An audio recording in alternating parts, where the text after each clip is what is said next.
أما بعد فأعوذ بالله من الشيطان الرجيم بسم الله الرحمن الرحيم نون والقلم وما يسطرون صدق الله العظيم.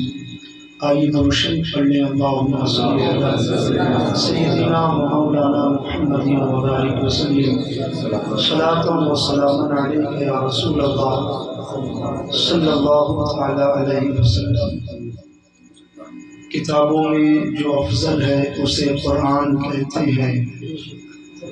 اسے نازل کیا جس نے اسے رحمان کہتے ہیں. اور جو اپنے سینے میں اس کے 30 پارے بساتا ہے زمانے والے اسی کو حافظ قرآن کہتے ہیں. عزیزان قدر، اللہ تعالیٰ درس قرآن کی برکتیں، عظمتیں ہم سبوں کے مقدر میں عطا فرمائے. اور جو ہمارے بھائی نے تقریر کی تھی وہ مجھے تو خوب سمجھ میں آئی. آپ اس کو کتنا سمجھے وہ آپ جانتے ہوں گے. ماشاءاللہ انہوں نے آپ کو تقریباً 1 درجن قرآن مجید کی آیتیں سنائی تھی اور کافی حد تک مصطفیٰ کریم علیہ الصلوۃ والتسلیم کے فرمان سنائے تھے. اور قرآن کی آیتیں اور مصطفیٰ کریم کا فرمان وہی سنایا تھا جس کی آج کے وقت میں ہمیں سخت ضرورت ہے. قرآن کی آیتیں بھی، ویسے تو پورا قرآن انسانیت کی ہدایت کے لیے آیا ہے، لیکن فی الوقت جس گندگی میں ہم گرتے جا رہے ہیں اس گندگی سے نکالنے کے لیے جو رب کی آیتیں ہمارے لیے آئیڈیل ہیں انہیں آپ کو سنایا تھا. اللہ تعالی ہمیں سمجھ عطا فرمائے. میں نے ایک جملہ آپ کو شروع میں کہا تھا، اس ذکر کی برکت سے باڈی کے اندر جو گوشت دل ہے اگر وہ سنبھل جائے تو پھر دنیا اور آخرت دونوں سنبھل جائے. جب یہ دل بگڑتا ہے تو پھر حلال اور حرام کی تمیز ختم ہوتی ہے. بڑوں کا ادب، چھوٹوں کی شفقت سب ختم ہو کر پھر انسان سارے فرق کو بھول کر اس ایسے انسان میں اور ایک جانور میں کوئی فرق نہیں رہتا ہے. اس لیے نبی پاک ایک دعا فرمایا کرتے تھے، اے اللہ میرے دل کو سیدھا رکھ. جبکہ پاک تو ساری کائنات کے دلوں کو سیدھا کرنے کے لیے یہ تعلیم دی مصطفیٰ کریم نے امت کو کہ اپنے رب سے اپنے دل کے سیدھے ہونے کی دعائیں مانگا کرو. یہ اگر دل صحیح رہا تو پھر انسان کی باڈی کا ہر چیز صحیح رہے گی. قرآن مجید کی جو آیتیں، میں زیادہ نہیں سناؤں گا آج، صرف تھوڑی سی باتیں سن لے. کافی حد تک بہت اچھی باتیں ماشاءاللہ انہوں نے سنائی ہیں. اسی سے ملتی جلتی کچھ باتیں میں آپ کو بتاؤں. میں نے قرآن مجید کی جو آیت کریمہ پڑھی، اللہ تعالیٰ نے اس قرآن کی آیت کے اندر فرمایا نون والقلم وما یسطرون. یہ لفظ نون ہے یا قرآن مجید کے پہلے سپارے میں الف لام میم ہے. کچھ باتیں ایسی ہوتی ہیں جسے آپ یاد کر لیا کرو. کبھی بھی اس کا ذکر آئے یا کبھی قرآن کو کھول کے دیکھیں تو فوراً اس کا مطلب ذہن میں آ جائے کہ یہ وہ بات تھی جو مولانا نے بتائی تھی. جیسے میں نے کیا بتایا، نون ہے، الف لام میم ہے، کہیں حامیم ہے، کہیں یاسین ہے، کہیں الف لام را ہے، کہیں قاف ہے. یہ اس انداز کے جو سورتوں کے شروع میں کلمے آئے ہیں انہیں حروف مقطعات کہا جاتا ہے. کیا مطلب؟ یعنی یہ ایسے حروف ہیں جن کا ترجمہ اللہ اور اس کے رسول کے سوا کوئی نہیں جانتا، جن کا مطلب اللہ اور اس کے رسول کے سوا کوئی نہیں جانتا. یہاں تک کہ یہ ایک راز ہے جو اللہ اور اس کے رسول کے مابین ہی رہا ہے، اس کا ترجمہ کوئی نہیں جانتا. تو لفظ نون بھی اسی میں سے ایک ہے. نون حروف مقطعات سے ایک ہے، ترجمہ اللہ اور اس کا رسول جانتا. اس کے بعد کلمہ جو ٹکڑا میں نے پڑھا وہ ہے والقلم وما یسطرون. اللہ نے فرمایا قلم کی قسم، پھر فرمایا وما یسطرون، لکھی ہوئی لائنوں کی قسم، کہا قلم کی قسم اور لکھی ہوئی سطروں کی قسم۔ تو لکھنے کے لیے ہی پیدا کیا جاتا ہے۔ جب اللہ کو اپنی شان کے لائق سطریں لکھنی تھیں تو پہلے قلم کو پیدا فرمایا، قلم پیدا ہوا۔ اور علماء نے یہ بات لکھی ہے، یہ جو قرآن ہے یہ ہمارے اور آپ کے باپ سیدنا آدم علیہ الصلوۃ والتسلیم کے پیدا کرنے سے 50,000 سال پہلے لکھا گیا ہے۔ حضرت آدم کے پیدا کرنے سے 50,000 سال پہلے اللہ نے اس قرآن کو لکھا ہے۔ اگر آپ مجھ سے پوچھیں تو میں تو اپنے ذوق میں یہ بھی سناتا ہوں لوگوں کو کہ حضرت آدم کا سفینہ بعد میں لکھا، حضرت نوح کا قرینہ بعد میں لکھا، حضرت آدم یوشع کا جوہد بعد میں لکھا، حضرت ابراہیم کی خلت بعد میں لکھی، حضرت یوسف کا جمال بعد میں لکھا، حضرت موسیٰ کا جلال بعد میں لکھا، حضرت عیسیٰ کا کمال بعد میں لکھا، دن اور رات بعد میں لکھے گئے، تقدیر اور تدبیر کے فیصلے بعد میں لکھے۔ تیرے میرے رب نے سب سے پہلے حسنین کے بابا کے لیے قرآن کو لکھا، سب سے پہلے اللہ نے اس قرآن کو لکھا۔ جی ہم اور آپ بازار سے جب کوئی نئی چیز خریدتے ہیں، مثال کے طور پر اب گرمی کا وقت ہے تو لوگ فریج خریدیں گے، اور جن کے گھر میں ہے یا جن کے گھر میں نیا آتا ہے تو اس فریج کے ساتھ نئے پروڈکٹ کے ساتھ ایک چھوٹی سی کتاب رکھ کے آتی ہے، دیکھتے ہیں نا، موبائل کے ساتھ بھی آتی ہے، فریج وغیرہ واشنگ مشین وغیرہ ان سب کے ساتھ ایک چھوٹی سی کتاب آتی ہے۔ اس کتاب میں پورا مٹیریل لکھا ہوتا ہے، یہ مشین کس کام کی ہے، کیسے چلے گی، کیسے رکے گی، بگڑے گی سنبھلے کیسے، اس کا کام کیا ہے، اس کو کیوں بنایا گیا، سب وائیو ڈاٹا اس میں لکھا ہوتا ہے۔ اللہ تعالیٰ نے ایک 6 فٹ کی مشین کو پیدا کیا اور اس مشین کو چلانے کے لیے ساتھ قرآن کتاب کو بھیجا۔ یہ قرآن تمہیں بتائے گا کہ تم پیدا کیوں ہوئے، تم آئے کیوں، کس چیز سے پیدا ہوئے، اگر خراب ہو جاؤ گے تو صحیح کیسے ہوگے، تمہارے آنے کا مقصد کیا ہے، یہ سب تمہیں قرآن بتائے گا۔ پوچھو تو صحیح، تو قرآن کہتا ہے منہا خلقناکم، غرور نہ کرنا، تم تو اس مٹی سے پیدا ہوئے ہو۔ پھر اسی قرآن نے کہا وفیہا نعیدکم، پیدا بھی مٹی سے ہوئے ہو۔ پھر دماغ میں یہ نہ بیٹھا لینا کہ تم ہمیشہ کے لیے دنیا میں آئے ہو، ہمیشہ اسی مٹی کے اوپر رہو گے، یہ بھی دماغ میں نہیں بیٹھنا چاہیے۔ کیا کہا اس نے، وَفِيهَا نُعِيدُكُمْ، پیدا بھی مٹی سے ہوئے ہو اور مٹی میں دوبارہ ملا بھی دیے جاؤ گے۔ پھر یہ بھی خیال نہ آئے کہ مرنے کے بعد تو زندگی کے سارے جھمیلے ختم ہو جائیں گے۔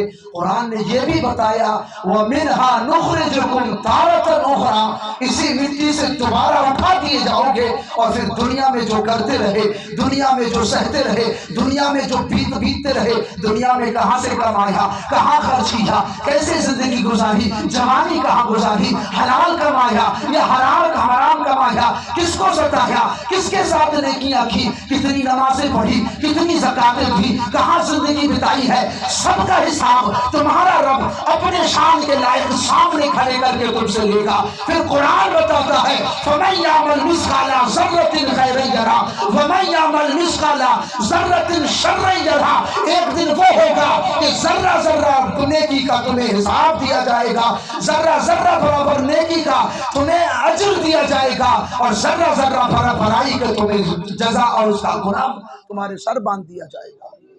یہ قرآن بتائے گا کہ تم کیوں آئے۔ اس نے بتایا کہ مٹی سے پیدا ہوئے ہو، مٹی میں ڈال دیے جاؤ گے، اور پھر اس سے اٹھا کر کے رب کے سامنے کھڑے کر دیے جاؤ گے، اور تمہاری زندگی کے ہر ذرے کے بارے میں، ہر نعمت کے بارے میں پوچھا جائے گا کیا کر کے آئے ہو۔ یہ قرآن تمہیں بتائے گا۔ قرآن نے کہا دنیا میں مٹی سے آئے ہو، لیکن صرف کھانے کمانے نہیں آئے ہو، یہ بھی اسی نے ہم کو میسج دیا ہے۔ پیدا رب نے کیا اور پھر ایک مقصد لے کے بھیجا۔ اس کتاب نے بتایا وَمَا خَلَقْتُ الْجِنَّ وَالْإِنسَ إِلَّا لِيَعْبُدُونِ، کتاب نے بتایا تم یوں ہی بے مقصد نہیں آئے ہو، تم تو اپنے رب کو منانے کے لیے آئے ہو۔ اب کتاب سے پوچھو کس رب کی بندگی کریں، آج کثیر ادیان ہیں، کثیر مذہب کے ماننے والے ہیں، وہ سب اپنے طریقے سے اپنے رب بنائے ہوئے ہیں۔ اس نے کہا تمہیں سب کے سامنے نہیں، تمہیں تو اس کے سامنے جھکنا ہے جو زمین و آسمان کا خالق بھی ہے اور مالک بھی ہے۔ رب کے قرآن نے کہا اسجدوا للرحمن، تم بندگی کے لیے پیدا ہوئے ہو، کائنات کی نہیں بلکہ اس کی جسے رحمان کہا جاتا ہے، تو اس کی بندگی کے لیے آئے ہو۔ اسجدوا للرحمن، تمہیں تو رحمان کی بندگی کرنی ہے، یہ تمہیں قرآن بتائے گا، اس قرآن نے بتایا۔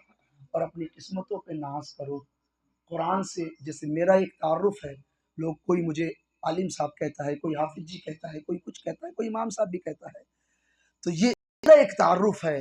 یہ حضرت جی ہیں، یہ حضرت آئے ہیں، ان کا تعارف ہے، ان کے دوست و احباب ان کی الگ الگ شناخت کے ذریعے سے ان کی شناخت کرتے ہیں۔ اس جگہ کا ایک تعارف ہے، یہاں اللہ رسول کی باتیں سکھائی اور پڑھائی جاتی ہیں، آپ کا ایک تعارف ہے، ایسے ہی قرآن کا بھی ایک تعارف ہے۔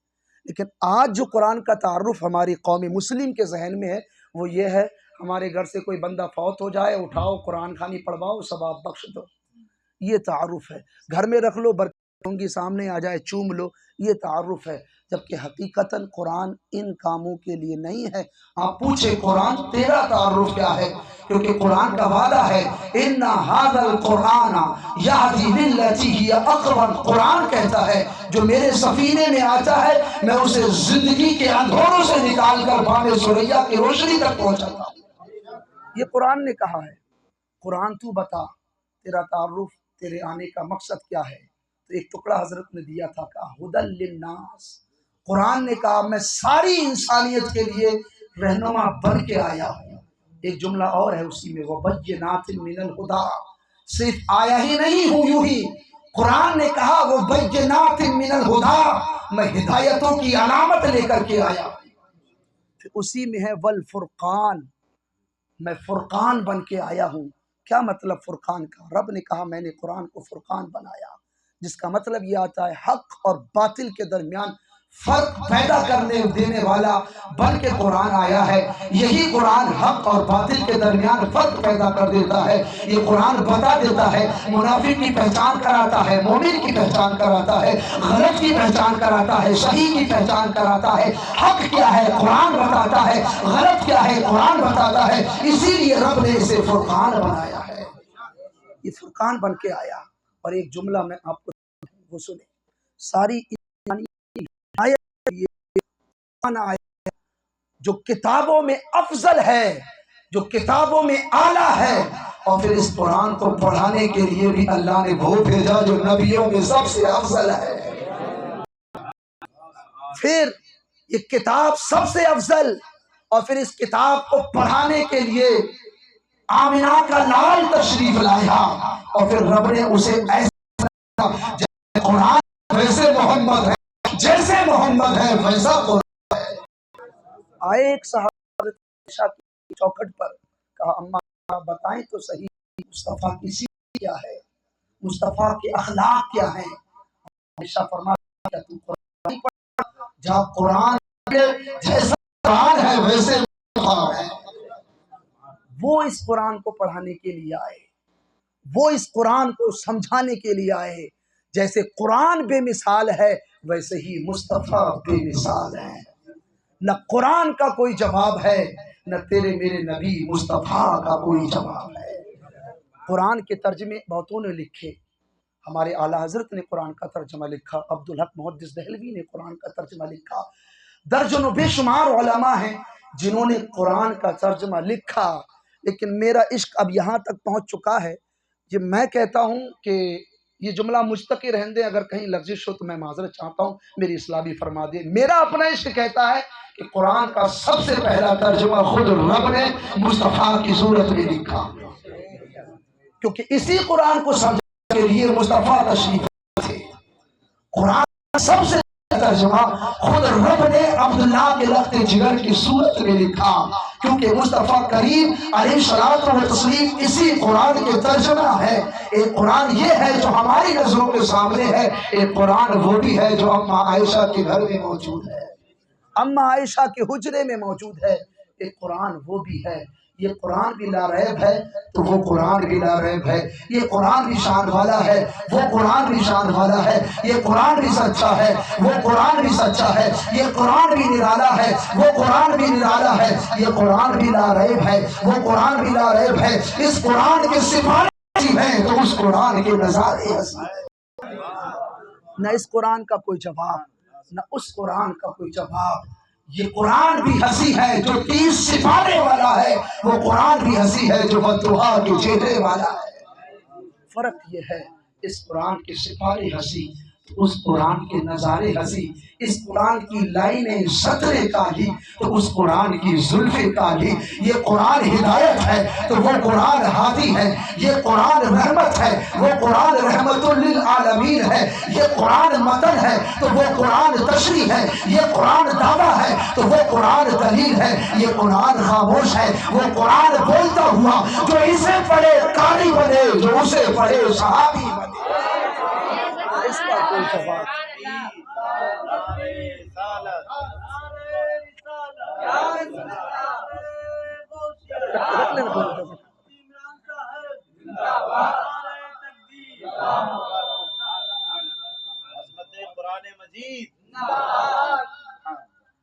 اس کا بھی کوئی جواب نہیں اور نہ اس کا کوئی جواب ہے، تو پھر ہمارے پاس تو سب کچھ اوریجنلی ہے۔ ہم اپنی قسمتوں پہ ناز کریں۔ قرآن ایسی کتاب ہے جو کتابوں میں سب سے افضل ہے، اور ہمارے نبی بھی وہ نبی ہیں جو نبیوں میں سب سے افضل ہیں۔ آپ تھوڑا سا غور کریں تو یہ بات آپ پر عیاں ہو جائے گی۔ یہ قرآن جس رات میں نازل ہوا ہے اسے لیلۃ القدر خیر من الف شہر کہا گیا ہے۔ مجھے بتاؤ، جس رات میں قرآن آیا اسے لیلۃ القدر کہا گیا۔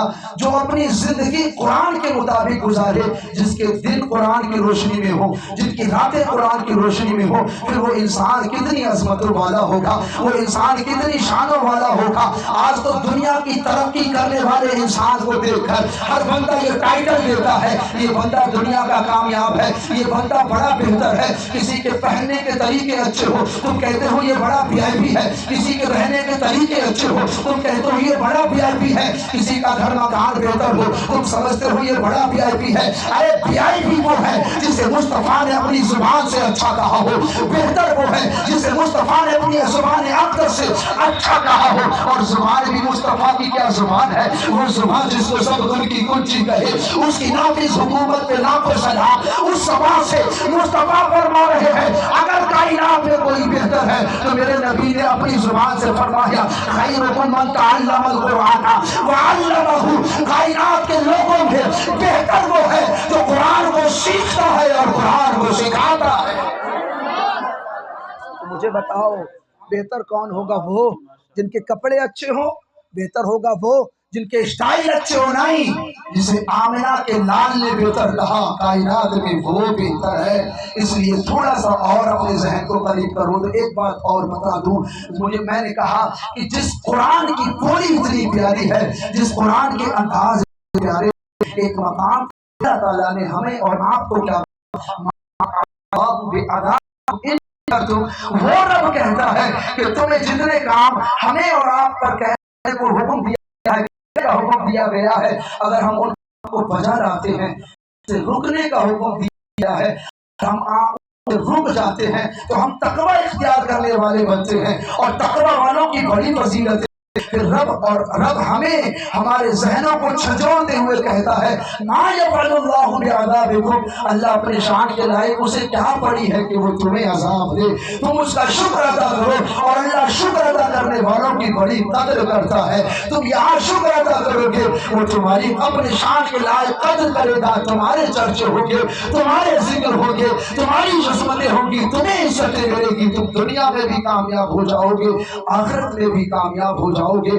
اس لیے اپنی زندگی کو قرآنی مزاج کے مطابق بناؤ، اپنی زندگی کو روح قرآن سے قریب کرو۔ جن کی زندگی روح قرآن سے قریب ہوتی ہے پھر دنیا میں ان کے جینے کے طریقے بدل جاتے ہیں۔ کون نہیں جانتا حضرت ابراہیم ابن ادھم کو بلخ کے شہنشاہ تھے، لیکن جب روح قرآن کے قریب ہوئے، مزاج قرآن کے مطابق اپنی زندگی گزارنا شروع کیے ہیں، برق کی بادشاہت کو چھوڑ کر کے فقیرائی کو اختیار کیا، لوگوں نے تانے دیے کہ یہ کیا اختیار کیا ہے، کیسے تم زندگی گزار رہے ہو، تم بادشاہ ہو۔ ایک مرتبہ آپ نے ایسا کیا تھا لوگوں کے سامنے کہ آپ نے ایک اپنی گدڑی جو سن رہے تھے اس سوئی دریائے دجلہ میں ڈالا، اور دریائے دجلہ میں ڈالنے کے بعد آپ نے کچھ لمحے کے بعد دجلہ کو حکم دیا، اے دریائے دجلہ ہماری سوئی واپس کرو۔ تاریخ گواہ ہے ہزاروں مچھلیاں اپنے منہ میں سونے کی سوئیاں لے کر کے حضرت ابراہیم ابن ادھم کے قریب آ جاتی ہے۔ یہ اعزاز کیسے ملا؟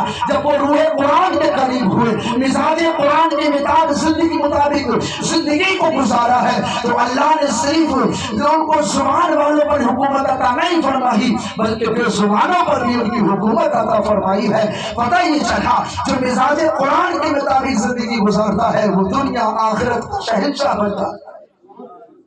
ان کی شانیں بلند و بالا ہوتی ہیں، ان کی عظمتیں بلند و بالا ہوتی ہیں۔ ہم قرآن کو سمجھیں، اس کے مزاج، اس کے روح کے قریب ہوں۔ حضرت صحابہ قرآن کو سمجھے تھے، قرآن کے قریب تھے۔ ایک صحابی رسول ہے جن کا نام ہے غالباً حضرت انس یا کوئی اور صحابی، وہ فرماتے ہیں جب ہم مصطفیٰ کریم سے سنتے تھے قیامت کے بارے میں، اور پھر جب اس محفل سے اٹھتے تھے تو ایسا لگتا تھا کہ سامنے سے ابھی قیامت آ جائے گی۔ یعنی مصطفیٰ کریم کے الفاظوں کا یہ اثر تھا کہ انہیں ایسا لگتا تھا ابھی قیامت آ جائے گی۔ تو مجھے بتاؤ پھر رب کے الفاظ، رب کے قرآن کی تاثیر کا اثر کیا ہوگا؟ ضرورت ہے سینے کو صاف کرنے کی، پھر یہ قرآن کی للک اور قرآن کی روح تمہارے سینے کو چمکائے گی۔ جتنا تم اس سے قریب ہوگے اتنا ہی یہ تمہیں رب سے قریب کر دے گا۔ حضرت موسیٰ علیہ السلام، اس قرآن کی چاشنی میں بتا رہا ہوں، حضرت موسیٰ علیہ السلام کوہ طور پہ کھڑے ہوتے تھے، باتیں کرتے تھے۔ تو ایک دن حضرت موسیٰ اپنے رب کی بارگاہ میں عرض کرتے، مالک یہ جس انداز سے تو مجھ سے بات کرتا ہے کیا یہ تیرا اصلی انداز ہے بات کرنا؟ حضرت موسیٰ نے پوچھا کیا یہ تیرا اصلی انداز ہے بات کرنے کا؟ رب نے فرمایا نہیں، اگر میں اصلی انداز میں تم سے بات کروں تو تم برداشت نہیں کر پاؤ گے، تو پھر کیا ہے؟ تو کہا میں 30,000 اپنی آواز پر غیرت کے پردے ڈال کے تم سے بات کرتا ہوں۔ تو اس بات کا اثر حضرت موسیٰ علیہ السلام کے اوپر ایسا تھا کہ آپ کے اوپر کیف طاری ہوتا تھا، وجد طاری ہوتا تھا۔ مجھے بتاؤ جو روح قرآن کو سمجھے گا، مزاج قرآن کے مطابق زندگی کو ڈھال لے گا، تو پھر اس کی زندگی میں کیسے چار چاند نہ لگیں گے؟ اس زندگی میں پھر کیوں نہ خوشی آئے، کیوں نہ چین آئے؟ چین کا نسخہ ہی قرآن میں بتایا گیا ہے، الا بذکر اللہ تطمئن القلوب۔ دلوں کا چین اللہ کے ذکر میں ہے، دلوں کا سکون اللہ کے ذکر میں ہے۔ قرآن ایسی شان والی کتاب ہے، میں نے کہا جس رات میں نازل ہوا وہ رات لیلۃ القدر ساری راتوں سے افضل ہے، جس شہر میں نازل ہوا وہ شہر سارے شہروں سے افضل ہے، اور جو فرشتہ لے کر کے آیا وہ فرشتہ سارے فرشتوں میں افضل ہے، اور جس رسول پہ نازل ہوا وہ رسول سارے رسولوں میں افضل ہے۔ اسی لیے اس کے حلال کو حلال اور اس کے حرام کو حرام جان کر زندگی گزارنے والا کامیاب ہے۔ اس کی قبر میں یہ قرآن روشنی کا سبب بنے گا، اس کی قبر سے لے کر حشر تک اس کی سفارش کا بھی سبب بنے گا۔ قرآن مجید کے سورہ ملک کے بارے میں یہ آتا ہے کہ سورہ ملک جب سفارش کرے گی بندوں کی تو اللہ کی بارگاہ میں عرض کرے گی مالک اس بندے کو بخش دے، تو پھر حکم ہوگا اس کے پاس اتنی نیکیاں نہیں ہیں جو بخشا جائے، تو وہ کہے گا اس نے مجھے پڑھا، سورہ ملک کہے گی اس نے مجھے پڑھا ہے تو اسے بخش دے یا پھر مجھے قرآن سے الگ کر دے۔